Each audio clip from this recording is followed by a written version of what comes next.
பகல் வெல்லும் கூகையை காக்கை இகல் வெல்லும் வேந்தருக்கு வேண்டும் பொழுது. அதாவது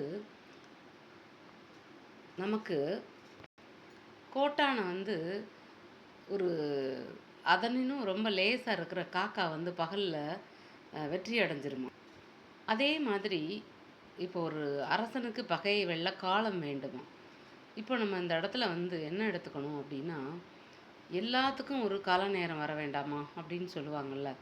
அது மாதிரி ஒரு நமக்கு ஒரு நன்றி செலுத்துதல் அப்படின்னா கூட அதுக்கு ஒரு நேரம் வேணும். அந்த நேரத்துக்காக நம்ம காத்திருந்து நம்ம அந்த நன்றியை திருப்பி அவங்களுக்கு செலுத்தணும். அவங்க செஞ்ச உடனே நம்ம செஞ்சுருவோம் அப்படின்னு சொல்லி செய்யக்கூடாது ஒன்று. அதே போலவே நம்ம ஒரு செயலை செய்ய போகிறோம், அந்த செயலை செய்கிறதுக்கு முடியாமல் இருக்குது.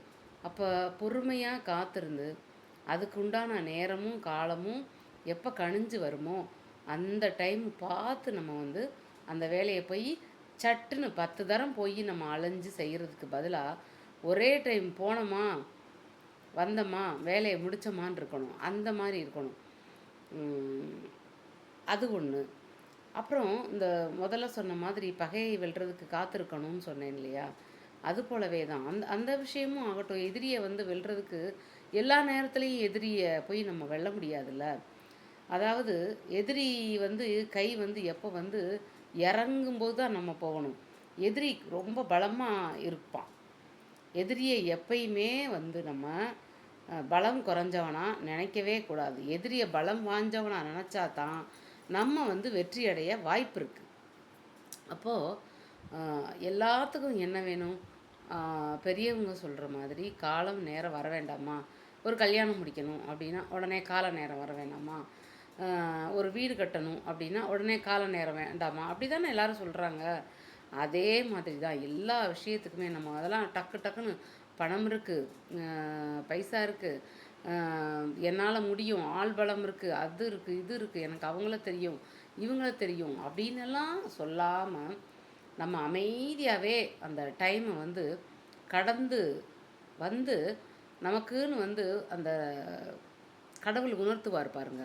அமைதியாக இருக்கும்போது இந்த நேரம் நீ போ, இந்த நேரம் நம்ம போனோம்னா நமக்கு இந்த காரியம் வெற்றி அடையும் அப்படின்னு யாரோ நம்ம உள்ளே இருந்து ஒரு குரல் ஒலிக்கும். அந்த குரல் ஒலிக்கும் போது நம்ம போனோம்னு வச்சுக்கோங்களேன், நம்ம அந்த காரியங்களை கரெக்டாக கச்சிதமாக நம்ம முடிச்சுட்டு வர்றதுக்கான ஒரு நேரம் நம்மளுக்கு வரும். இதை நீங்கள் எல்லாருமே பின்பற்றுங்க. போனோமா வந்தோமா அவசரமா எதையாவது ஒன்று பண்ணி அது ஏதாவது ஒன்று ஆகி இருக்கிறதுக்கு நம்ம மௌனமாக இருந்து எல்லாத்தையும் வெற்றி அடையலாம்.